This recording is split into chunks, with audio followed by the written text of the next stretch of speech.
नमस्कार साथियों, आप सभी का डायरेक्शन विजन के ऑनलाइन यूट्यूब प्लेटफॉर्म में स्वागत है।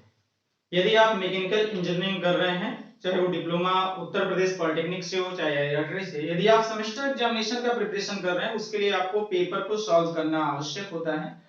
और इसी को लेकर के direction vision online YouTube platform, चाहे उत्तर प्रदेश पॉलिटेक्निक का पेपर हो, चाहे आईईआरटी का हो, मैक्सिमम जो अच्छे क्वेश्चन है वो आपका सॉल्यूशन करा रहा है। और इसी के सिलसिले में आज की जो टॉपिक हम लोग लैडर फ्रिक्शन पर, जो एक क्वेश्चन आपको दिखाई दे रहा है, ये भी बीटी यूपी में पूछा गया क्वेश्चन है, लैडर फ्रिक्शन पर आधारित है। हालांकि लैडर फ्रिक्शन पर ऑलरेडी हम लोग कुछ क्लास पहले ही डिस्कस कर चुके हैं, और ये आज लैडर फ्रिक्शन की जो तीसरी वाला क्लास हम लोग डिस्कस करेंगे आज, जिसमें दो क्वेश्चन आपके सामने दिख रहा है। उसी दो क्वेश्चन को हम लोग सॉल्व करेंगे with the help of the Casio के द्वारा हम लोग सॉल्व करेंगे। और इसके पिछले वाले क्लास में भी हम लैडर पर आधारित ही क्वेश्चन डिस्कस किए थे, लेकिन वो क्वेश्चन कुछ अलग प्रकार का था और ये वाला क्वेश्चन कुछ अलग प्रकार का है। तो लैडर फ्रैक्शन पर ओवरऑल 6 क्वेश्चन 6 प्रकार के पूछे गए जो बीटी यूपी या आईआईटी के क्वेश्चन हैं। तो आपको अच्छे क्वेश्चन जो है एग्जाम में पूछे जाते हैं, उसी अच्छे क्वेश्चन का ही सॉल्यूशन हम लोग करा रहे हैं। तो देखिए यहाँ पर हम लोग स्टार्ट करते हैं पढ़ना पहले क्वेश्चन को। क्वेश्चन पहला जो दिया गया है, फर्स्ट क्वेश्चन कह रहा है 3 metre long ladder, 3 metre long ladder, weight 180, rest making 60 degree angle with floor against a wall, out of its two end A is on floor and B is rest on wall। मतलब A आपका जो है floor पर, B आपका wall पर टिका है। कह दिया है, यदि ना कहता तो अपने से अनुसार A B कुछ भी मान सकते थे। Coefficient of friction ladder with wall and floor, मतलब कोफिशिएंट ऑफ फ्रिक्शन सीढ़ी का वॉल और फ्लोर के बीच घर्षण क्रमशः 0.25 एंड 0.35 है respectively. A person of weight 902 Newton also stand on the ladder at a point B and loader horizontal force F is applied at point A to avoid the slip। Now calculate the minimum required force। जो हमारा force वहां पर लगाने के लिए कह रहा है, इसको हिंदी में एक बार पढ़ लेते हैं।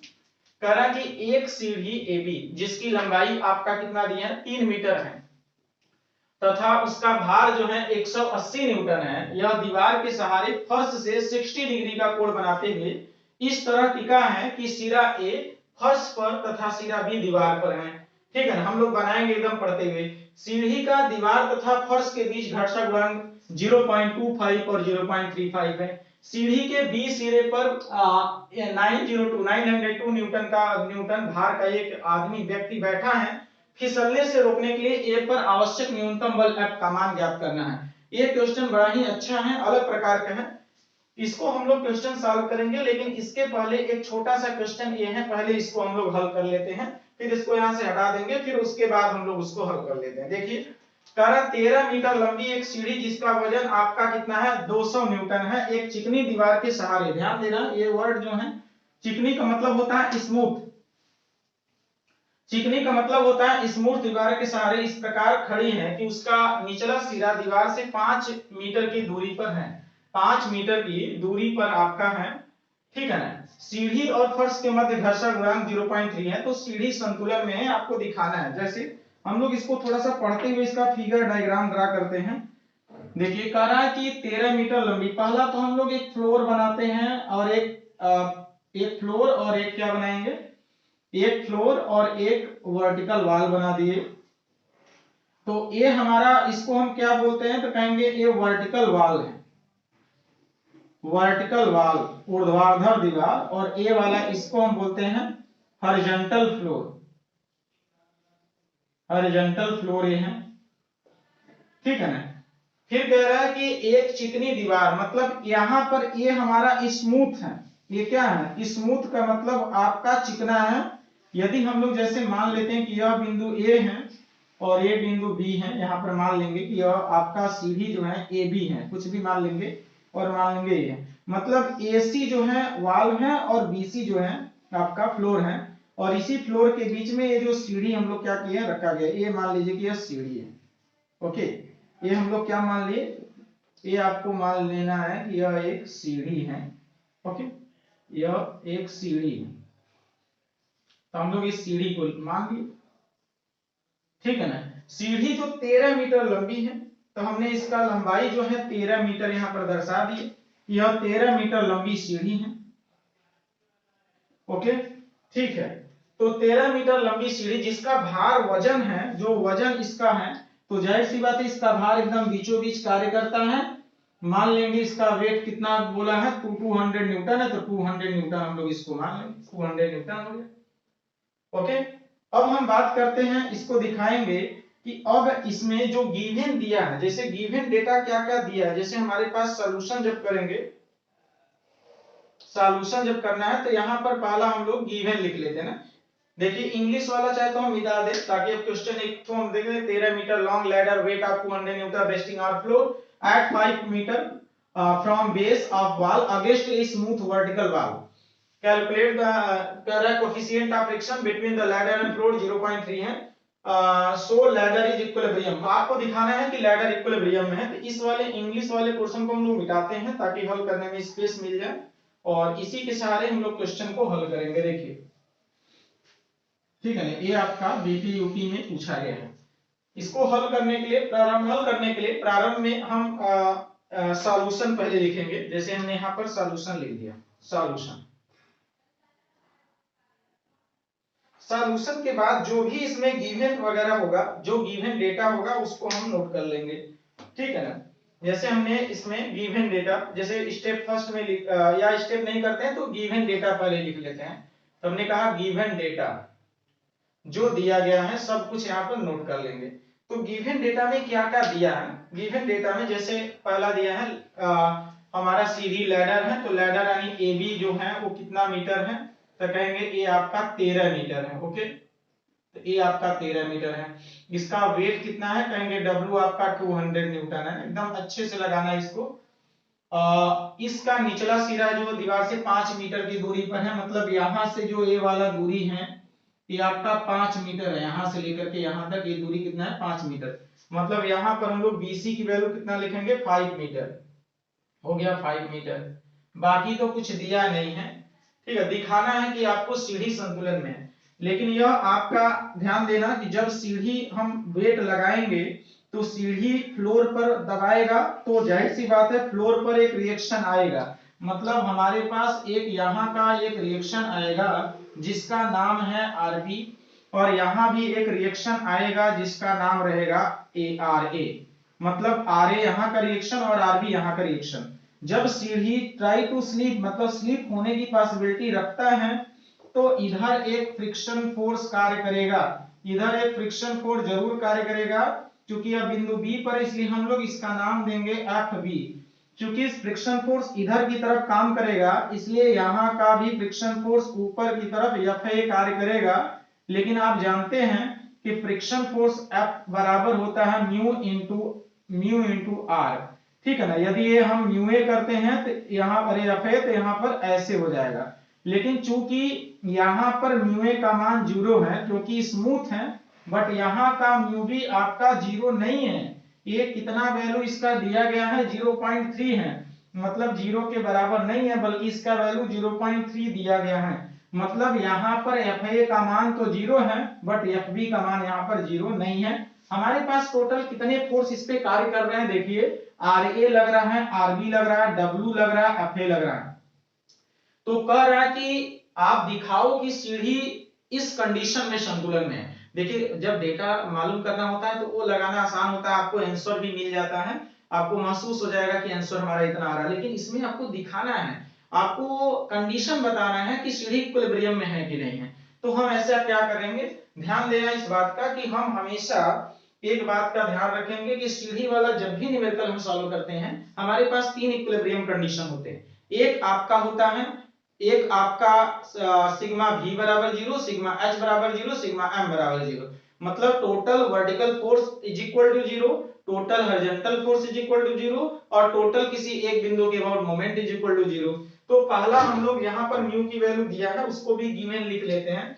म्यू A बिंदु पर आपका 0 दिया है, B बिंदु पर आपका दिया है 0.3, बाकी कुछ सब कुछ है लिख दिया गया। अब हम लोग कहेंगे फ्रॉम इक्विलिब्रियम में, हम कहेंगे फ्रॉम इक्विलिब्रियम में यदि बात करेंगे, फ्रॉम इक्विलिब्रियम में संतुलन की दशा में सिग्मा भी की वैल्यू यदि 0 दिखाते हैं तो देखिए ऊपर की तरफ कितने बल लग रहे हैं, एक बल, नीचे की तरफ कितने बल लग रहे हैं, एक बल, मतलब ऊपर की तरफ आपका आरबी बराबर कितना लग रहे हैं, तो कहेंगे 200 न्यूटन, बस यही लग रहा है। इसको आप समीकरण 1 बना लीजिए।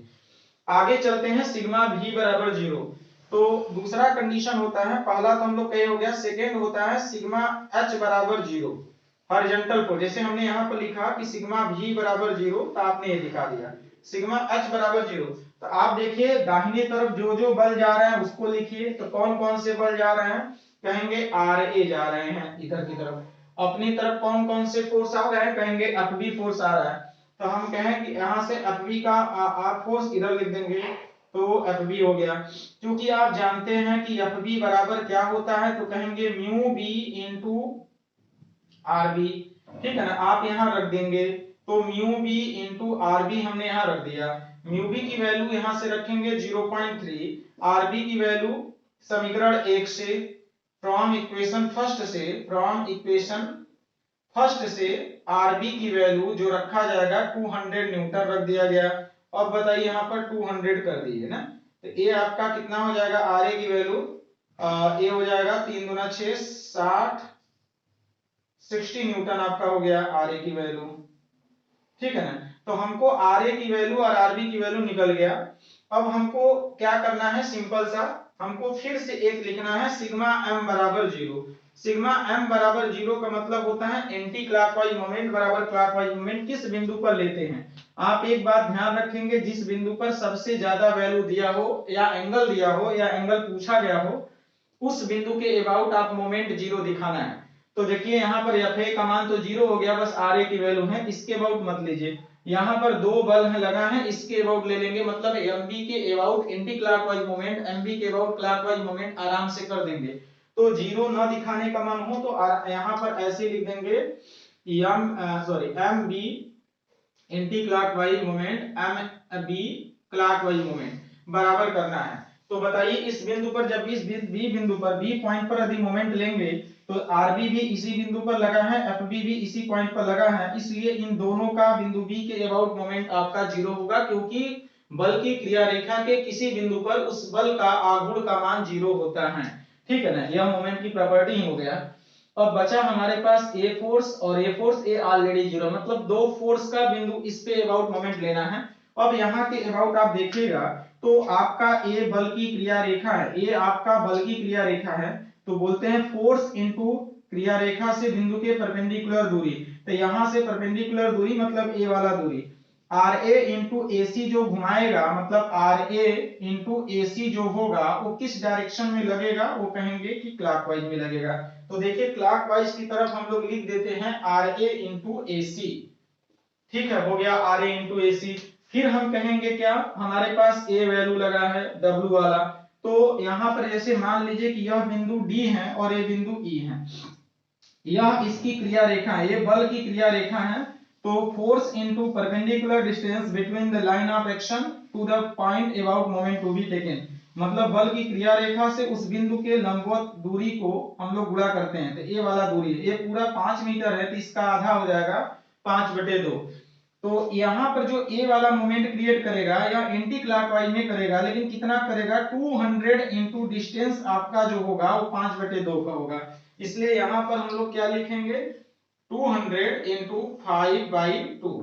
तो ओवरऑल हम लोग इसको हल कर लेंगे, देखिए हम यहाँ हल करना चाह रहे हैं इसको, तो हमने कहा 200 into 5/2 is equal to R A into A C ना, यही हम लोग लिखे हैं आर ए इंटू ए सी, लेकिन आपको अभी मालूम नहीं है कि ए सी की वैल्यू क्या होगा, बट आप यहां से निकाल सकते हैं कि त्रिभुज ए सी बी में हमको निकालना है ए सी की वैल्यू, तो आप ए सी बराबर अंडर रूट में, देखिए डायगोनल का स्क्वायर, डायगोनल क्या है, ए बी का स्क्वायर, बेस का स्क्वायर माइनस घटा देंगे ए ऑफ बी सी का स्क्वायर, और इसमें से आपको घटाना है, तो ए बी कितना दिया गया है 13 का स्क्वायर, और ए कितना दिया है 5 का स्क्वायर, तो इसको हम कैसियो की मदद से हल कर देंगे, जो आएगा, जैसे आपको डायरेक्ट आ रहा है तो डायरेक्ट कर देंगे, नहीं आ रहा है तो 13 को डायरेक्ट स्क्वायर करेंगे, -5 की स्क्वायर कर देंगे, और जितना आएगा अंडर रूट में आप आंसर दे देंगे। ठीक है, हमको 12 याद था बट आपको हल करते हुए दिखाया गया है, तो ये आपका 12 मीटर आपको हो गया। अब यहाँ पर AC की वैल्यू जहां है उसको रख देंगे, तो देखिए ये 2 से 2 काटेंगे तो ये हो जाएगा 500 और यहाँ पर हो जाएगा RA इंटू AC की वैल्यू आपका 12 हो जाएगा ना। जो कैसियो में वैल्यू आता है उसको आप ऑन बटन मतलब उसको अरेंज नहीं करेंगे, जैसे हमको जरूरत है तो जस्ट आपका 500 में डिवाइड करके आंसर दबा देंगे। जैसे आ रहा है 41.66 आ गया ना, जैसे हमारे पास आया RA की वैल्यू 41.666 समथिंग आ रहा होगा, 0.666 मतलब इतना आ रहा है न्यूटन ना। तो RA की वैल्यू निकल गया है। ठीक है, RB की वैल्यू ऑलरेडी यहाँ है, RA और RB की वैल्यू निकल गया है। हमको वैल्यू पूछा गया है, हमसे वैल्यू पूछा गया है कि बताओ कि यह सीढ़ी संतुलन में रहेगा कि नहीं रहेगा। हम कह रहे हैं कि FB का मान RA जो है वही FB है, मतलब बिंदु B पर जो लगा बल है, ये देखिए बिंदु B पर जो बल लगा है वो किसके बराबर है। ठीक है ना, यही ना 60 न्यूटन का आया है RA का मान, ये वाला RA का मान 60 न्यूटन का आया है। यदि इस कंडीशन में देखा जाए तो RA की वैल्यू कितना आ रहा है, mu B into RB 60 newton आ रहा है, और यहाँ पर जो आ रहा है आपका 41 न्यूटन आ रहा है। मतलब हम इस वैल्यू को यदि देखा जाए तो ये जो कोफिशिएंट ऑफ फ्रिक्शन की वजह से जो वैल्यू दिया गया है वो 60 न्यूटन आ रहा है, और जब हम इक्विलिब्रियम कंडीशन लगा करके हल कर रहे हैं तो RA की वैल्यू 41.66 आ रहा है।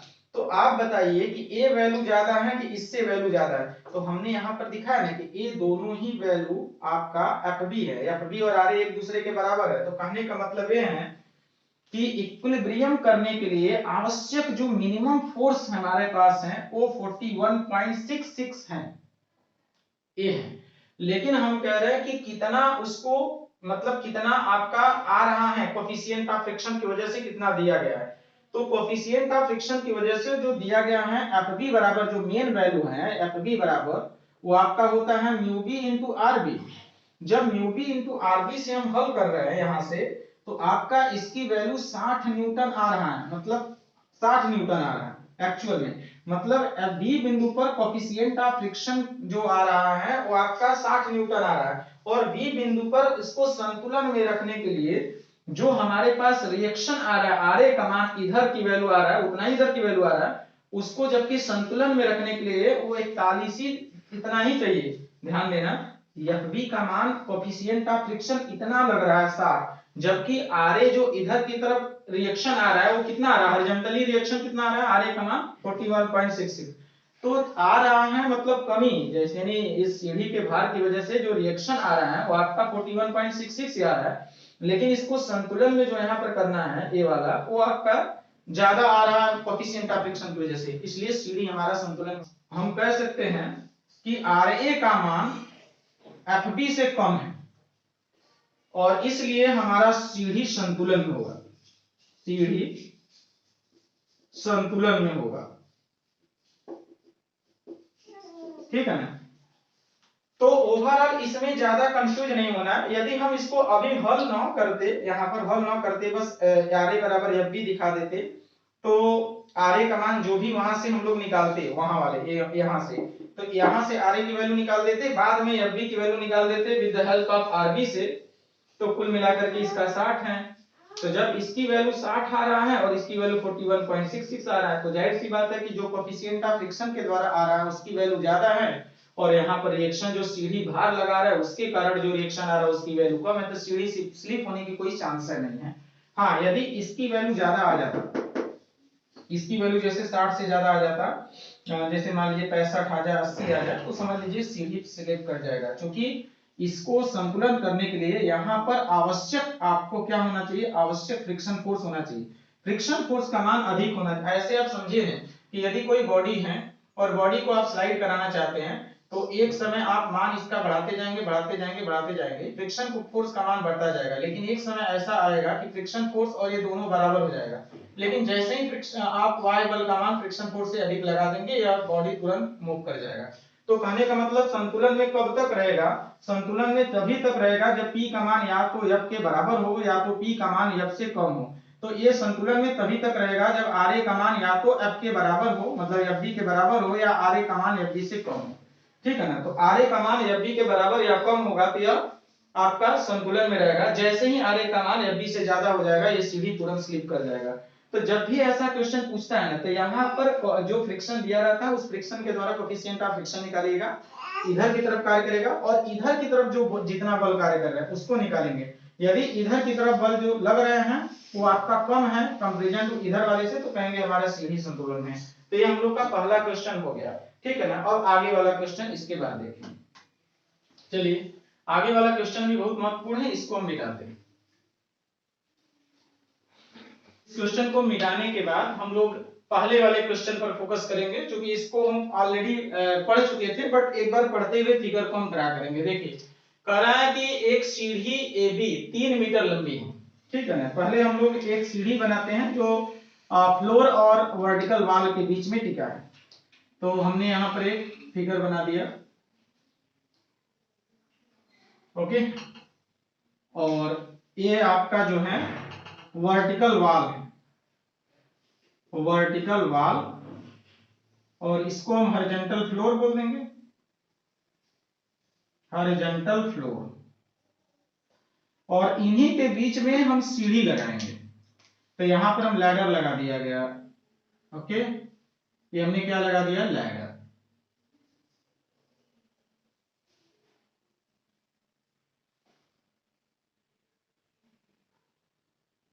यह लैडर लगा दिया गया।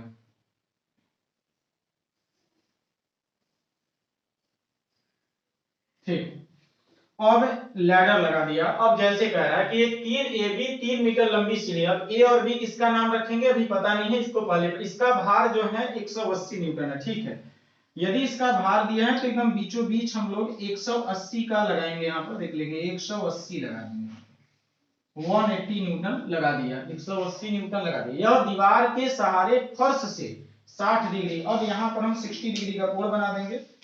ये आपका जो एंगल है वो आपको 60 डिग्री का कोण बनाता है। हुए इस तरह टिका है कि इसका सिरा ए एक फर्श पर, ए सिरा फर्श पर, चलो ए वाला सिरा जो यहाँ वाला है ये आपका फर्श पर है, और बी सिरा दीवार पर है। चलिए दीवार पर है तो ये आपका बी सिरा है। ओके, तो जैसे कह रहा है अब हम लोग ए और बी इसको मान लिए, तो आप इसको सी मान सकते हैं, कोई दिक्कत नहीं है।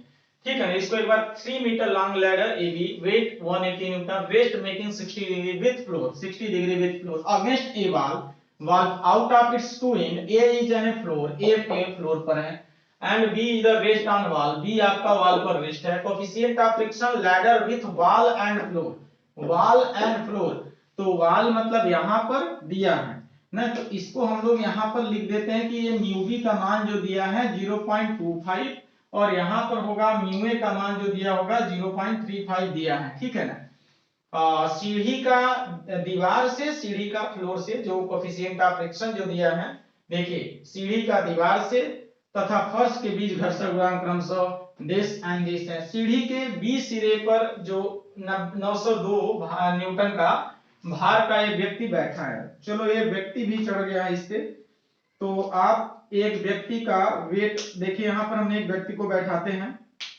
ठीक है ना, एक व्यक्ति आया और यहां पर बैठ गया एकदम टॉप फ्लोर पर ना, तो टॉप फ्लोर पर एक व्यक्ति बैठ गया जिसका भार है 902 न्यूटन है। ओके, और ये आपका बी बिंदु पर बैठा है, इतना काम है। पर सीढ़ी का दीवार तथा फर्श के बीच घर्षण गुणांक हम लोग लिख लिए हैं, 902 न्यूटन भार का एक आदमी बैठा है। फिसलने से रोकने के लिए ए सिरे पर आवश्यक न्यूनतम बल ज्ञात करो जो फिसलने से रोके। तो मान लीजिए कि यहां पर फिसलने से रोकने के लिए हम एक फोर्स लगा दिए, यहां पर देख रहे हो ये वाला, इसका नाम हम लोग रख दिए एफ फोर्स। इसी फोर्स एफ का मान डिटरमाइन करना है, अलग प्रकार का क्वेश्चन, इसको ध्यान से समझिएगा, बड़ा अच्छा क्वेश्चन, बीटी यूपी में पूछा गया क्वेश्चन, बहुत ही अच्छा क्वेश्चन है, बीटी यूपी में पूछा गया है। ठीक है ना, और ये अब हम लोग बात करेंगे, जैसे ही सीढ़ी फ्लोर पर रखेंगे तुरंत यहाँ पर एक सपोर्ट रिएक्शन आएगा जिसका नाम हम लोग जानते हैं कि यह आर ए होगा, और ये दीवार पर भी एक रिएक्शन आएगा जिसका नाम हमारा आर बी होगा। ओके, और सीढ़ी यदि फिसलना चाह रहा है बाहर की तरफ, तो यहाँ पर भी एक फोर्स आता है जिसको हम बोलते हैं, इस फोर्स का नाम होता है एफ। ए बिंदु पर है तो एफ है, और एफ अभी सीढ़ी नीचे की तरफ स्लिप करेगा तो यहाँ पर भी एक फोर्स आएगा जिसका नाम हम लोग बोलते हैं एफ बी ना। तो पहले तो गिवन डेटा सब कुछ लिख लेते हैं, सॉल्यूशन में लिखते हैं और गिवन डेटा, यहाँ पर हम लोग लिखते हैं सॉल्यूशन और इसके बाद यहाँ पर लिखेंगे गिवन डेटा। जो जो दिया है गिवन डेटा जो आपको दिया है वो सभी कुछ यहाँ पर नोट कर लेंगे, ठीक है ना। तो गिवन डेटा में क्या क्या दिया है, पहला देखेंगे, पहला तो सीढ़ी का भार दे दिया है, लैडर वेट कितना दिया है 180 न्यूटन। कोई आदमी बैठा है मैन, मान लीजिए इसका आपका 902 न्यूटन है वेट है। बिंदु ए बी का जो लेंथ दिया है 3 मीटर लॉन्ग लैडर है, लैडर की लंबाई मतलब ए बी की लंबाई इन्होंने दे रखा है 3 मीटर दे रखा है, ठीक है ना। अब आपसे कह रहा है कि कोफिशिएंट ऑफ फ्रिक्शन जैसे हम लोग माने हैं म्यू ए की वैल्यू कितना है तो कहेंगे 0.35 और म्यू बी की वैल्यू जो दिया गया है वो 0.25 है। क्लियर हो गया, इतना हम लोग के पास गिवन है। बाकी और कुछ तो दिया नहीं गया है, एसी नहीं दिया गया है, बीसी कुछ भी नहीं दिया गया है, और इसीलिए हम लोग सॉल्यूशन में पहला कार्य क्या करते हैं, फ्रॉम इक्विलिब्रियम में, जैसे हमने लिखा कि संतुलन की दशा में, फ्रॉम इक्विलिब्रियम में क्या बोलते हैं, फ्रॉम इक्विलिब्रियम में पहला केस होता है कि सिग्मा भी का मान 0 दिखाना है। तो सिग्मा भी के मान 0 दिखाने का मतलब कि ऊपर की तरफ बल बराबर नीचे की तरफ बल हम लोग रख देते हैं। ऊपर की तरफ जो जो बल लग रहे हैं इसको हम यहाँ पर लिखेंगे। जैसे ऊपर की तरफ कितने बल लग रहे हैं, तो हमारे पास दो बल है, एक आपका आर ए लग रहा है ऊपर की तरफ और प्लस एफ बी लग रहा है ऊपर की तरफ, इसको आप ऐसे लिखेंगे। नीचे की तरफ टू फोर्स लग रहा है, एक 902 का और 180 का, इसको कैसियो के द्वारा हम लोग 902 प्लस 180, ठीक है। इसको जब हम लोग हल कर लेंगे कि इसको ऐड करेंगे 902 प्लस 180, चूंकि सब कैसियो अलाउ है तो आप दिमाग 1082 ना लगाइएगा, 1082 न्यूटन आपका है, ये आपको R A plus F B मिल गया। यह समीकरण 1 बना लेंगे। आगे दूसरा जैसे हम इसको हल करना है, नेक्स्ट सेकेंड वाला जो कंडीशन होता है आपका सिग्मा एच बराबर 0 होता है। सिग्मा एच का मतलब ये होगा कि अपनी तरफ आता हुआ जितना बल है उसको बराबर अपने से दूर जाता हुआ बल जितना होगा, तो अपनी तरफ आता हुआ बल एफ ए प्लस एफ है और उधर जाता हुआ बल जो है वो आर बी है, या उधर की तरफ जाता हुआ बल कितना है आर बी है। जैसे हमने कहा आर बी की वैल्यू कितना लिखा जाएगा, तो इधर की तरफ जाता हुआ बल, इस तरफ आता हुआ बल आपका एफ है, जो मिनिमम फोर्स हम लोग को निकालना है, और एफ का मान ये है। तो इस समीकरण हम लोग इसको 2 बना लेंगे, ओके, इतना हम लोग हल कर लेंगे। अब तीसरा जो इसको हल करने वाला काम है, जैसे हमने कहा कि इधर हम हल कर लेते हैं इधर, तो ये समीकरण 1 और 2 तो हल हो गया। अब हम लोग तीसरा केस हम लोग क्या करते हैं, सिग्मा m बराबर 0, सिग्मा m बराबर 0 हमने बताया था कि आप जिस बिंदु पर, उस बिंदु पर मोमेंट लेंगे जिस बिंदु पर कोई एंगल दिया हो अथवा ज्यादा से ज्यादा क्या हो अननोन होता है। दो यहाँ भी वही काम है, देखो यहाँ एक बल, दो बल, तीन बल लगा है, यहाँ पर एक बल, दो बल, तीन बल यहाँ भी लगा है, बट यहाँ पर एंगल है ना, तो आप एंगल वाले को प्रेफरेंस देंगे और यहीं पर मोमेंट लेंगे। तो हमने कहा कि आप यदि ऐसे करने में परेशान हो रहे हो तो आप sigma M A anti clockwise moment बराबर sigma M A clockwise moment, मतलब बिंदु ए पर एंटी क्लॉकवाइज मोमेंट को जोड़ देंगे, बिंदु ए पर क्लॉकवाइज मोमेंट को जोड़ देंगे, जो आना होगा वो आएगा। देखिए पहले कैसे करते हैं। जब बिंदु ए पर आप जाएंगे मोमेंट लेने तो एक बल, दो बल, तीन बल, एक दो तीन बल का कोई जिक्र नहीं करेंगे क्योंकि तीनों बल ही बिंदु ए से पास कर रहा है, इसलिए इस तीनों बलों का बिंदु ए के अबाउट मोमेंट 0 होगा। बचा एक बल, दो बल, तीन बल, चार बल। चार बल में देखेंगे तो ए वाला फोर्स कैसे घुमाएगा, कहेंगे एंटी क्लॉकवाइज में, ए वाला कैसे घुमाएगा एंटी क्लॉकवाइज में, बाकी एक और दो ये आपको घुमाएगा क्लॉकवाइज में। तो एंटी क्लॉकवाइज पर यदि फोकस पहले करें तो 902 का बिंदु ए के अबाउट, ये बल की क्रिया रेखा है, बल की क्रिया रेखा से लंबवत दूरी जो डिस्टेंस होगा 902 का, तो कहेंगे 902 इनटू परपेंडिकुलर डिस्टेंस जो होगा वो आपका एसी हो जाएगा, ये एंटी क्लॉकवाइज होगा, प्लस एंटी क्लॉकवाइज में एक और लग रहा है 180 का, तो हमने कहा 180 इनटू ये डिस्टेंस, जैसे हमने कहा इसको d मान लीजिए, इसको e मान लीजिए, तो ए आपका हो जाएगा AE ना। तो ए भी एंटी क्लॉकवाइज में कौन कौन से लगेंगे, देखिए बल की क्रिया रेखा है, ये आपका बल की क्रिया रेखा है, तो आरबी और इससे परपेंडिकुलर डिस्टेंस तो मतलब BC, तो ये हो जाएगा आरबी इंटू परपेंडिकुलर डिस्टेंस कितना हो जाएगा BC, किस डायरेक्शन में घुमाएगा, ये आपका घुमाएगा क्लॉकवाइज में, पहला हो गया। दूसरा क्लॉकवाइज में कौन घुमाएगा, ये आपकी बल की क्रिया रेखा है FB का, और इस बिंदु से बल की क्रिया रेखा के लंबवत की बीच की दूरी गुणा करना है, ये आपका FB और परपेंडिकुलर डिस्टेंस आपका हो जाएगा AC।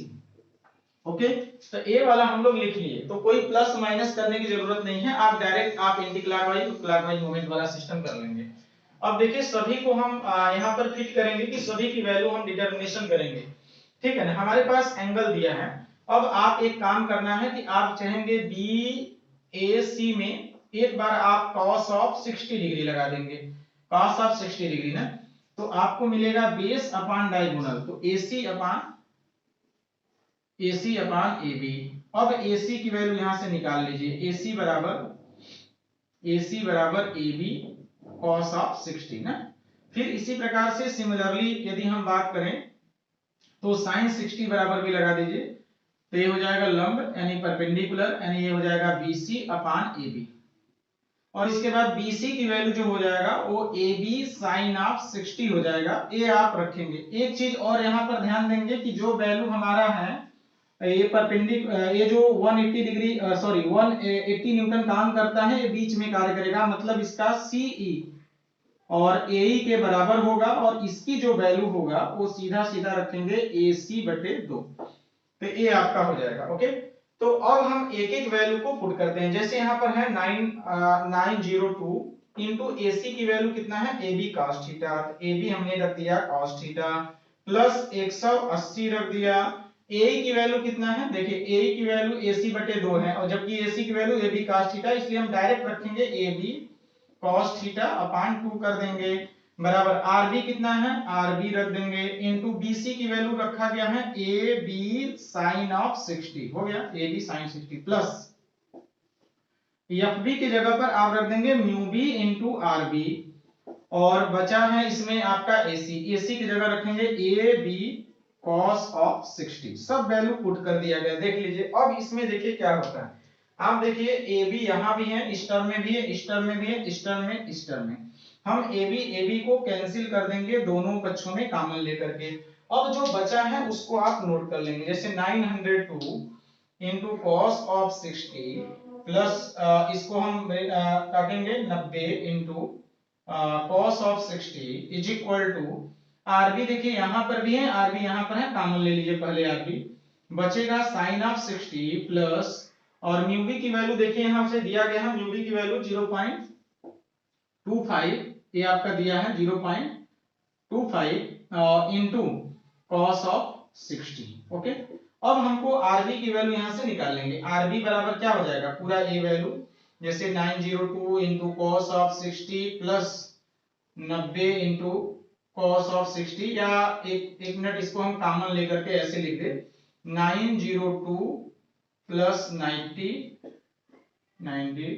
cos of 60 upon divided by sin of 60 plus 0.25 into cos of 60। अब आप कैसियो से हल कर लेंगे, जो वैल्यू आएगा, जैसे हम इसको एक का एक सॉल्व करते हैं डायरेक्ट यदि, तो हम पहले लिखेंगे 0.25, देखिए कैसे कैसियो दबाया जा रहा है बटन, और इंटू cos 60 हमने कर दिया, cos 60 जो आएगा उसमें आप sin 60 से जोड़ देंगे। अब हम डायरेक्ट इसको हम लिख करके क्या करेंगे, डिवाइड कर देंगे, जैसे हमने लिखा 902 डायरेक्ट यहीं से cos 60 प्लस 90 cos 60, ठीक है ना, और डिवाइडेड में आंसर कर दिया, तो आपका आ रहा 500.49, 500.49। ओवरऑल हम कह सकते हैं कि आरबी की जो वैल्यू हमारा आ रहा है 500.49 न्यूटन आपका ये आ रहा है।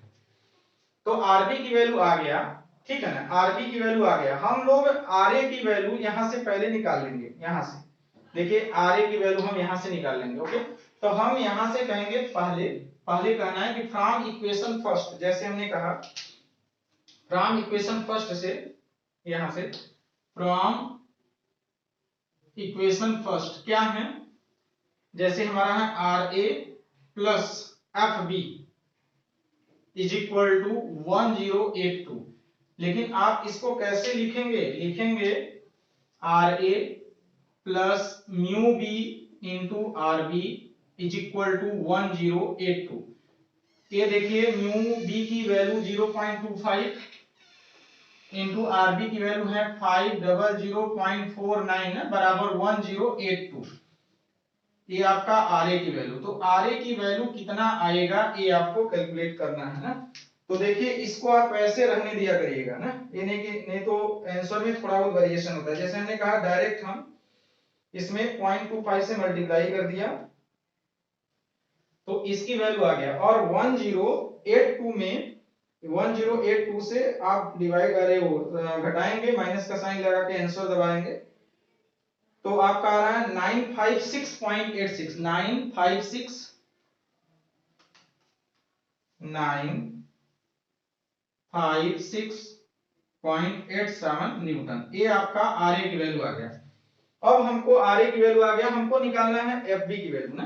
तो देखिए यहां से हम फिर कहेंगे, कहां से फिर कहेंगे फ्रॉम इक्वेशन किससे, सेकंड से। फ्रॉम इक्वेशन सेकंड से हमारे पास जो है वो आपका है आर बी बराबर एफ प्लस एफ ए। एक काम करेंगे यहां से हम एफ बराबर निकाल लेंगे एफ बी माइनस एफ ए।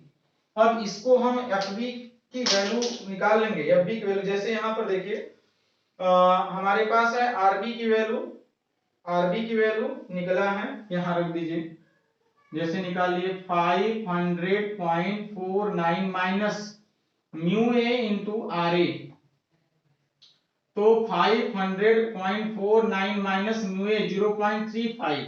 देखिए यहां से दिया है म्यू ए की वैल्यू, और ये आपका आर ए की वैल्यू ऑलरेडी निकाले होंगे, तो आर ए की वैल्यू निकाले हैं 956.87 ना। अभी भी हम कैसियो में वही वैल्यू देखिए खुद रखे हैं ना। अब क्या करेंगे, डायरेक्ट हम मल्टीप्लाई करेंगे 0.35 का। देखिए जो आ रहा है उसमें हम 500.49 से माइनस आंसर करके बराबर का लगा देंगे, 165.58 आ गया, 165.58 आ रहा होगा, ये आपका न्यूटन हो गया। मतलब हमारे पास जो इसका आंसर मेन आ रहा है वो आपका F बराबर वो आ रहा 165.58 न्यूटन। ये आपका आंसर है कि मिनिमम फोर्स ज्ञात करो जिससे कि इतना दिया गया, जैसे कि आदमी बैठा है, सीढ़ी का भार वगैरह आदि है, उससे आपका सीढ़ी संतुलन में है। तो answer according to 165.58 that is the answer. हमारा जो F का मान जिन्होंने यहाँ पर लगाया है इसी फोर्स को पूछा गया है। हमने इस क्वेश्चन को लगाने का अच्छा प्रयास किया कि बेहतर तरीके से बोर्ड पर प्रदर्शित किया जा सके। आप भी कॉपी में वैसा प्रदर्शन करना है जिससे कॉपी का प्रेजेंटेशन देखने में अच्छा लगे, क्योंकि सेमेस्टर एग्जामिनेशन में अलग अलग प्रकार से क्वेश्चन को हल किया जाता है, लेकिन आप प्रयास करना कि स्पष्ट हो, जो लगाई आप एकदम स्पष्ट पूर्ण रूप से दिखाई दे, फिगर भी आपका एकदम स्पष्ट दिखाई दे कि एक्चुअल में कह क्या रहा है, आंसर जो आया वो भी आपका स्पष्ट हो कि आंसर हमारा कितना आया, ठीक है ना। तो इस प्रकार से क्वेश्चन सीढ़ी वाला लैडर का लगाएंगे।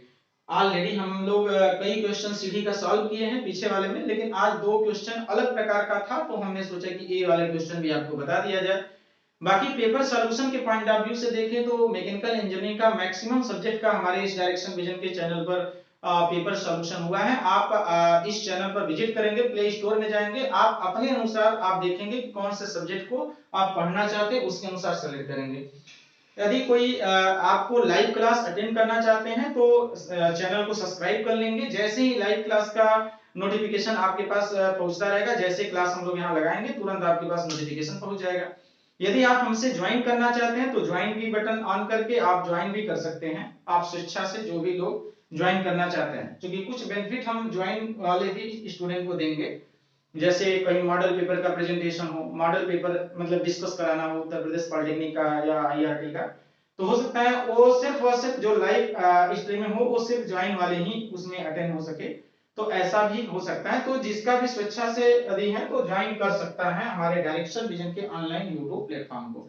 बाकी मन में यदि किसी प्रकार का कोई भी डाउट है तो कमेंट के माध्यम से आप करेंगे। जो आंसर आप हम निकाले हैं आप अपने से कैलकुलेट करेंगे। यदि आपका आंसर कुछ अलग प्रकार का आता है वो भी आप कमेंट करेंगे कि सर हमारा आंसर इतना आता है, तो देखा जाएगा। फिर हमने उसको फिर से हम लगा करके आपका जरूर कमेंट का रिप्लाई करेंगे। आज के लिए बस इतना ही। आप सभी का बहुत बहुत धन्यवाद।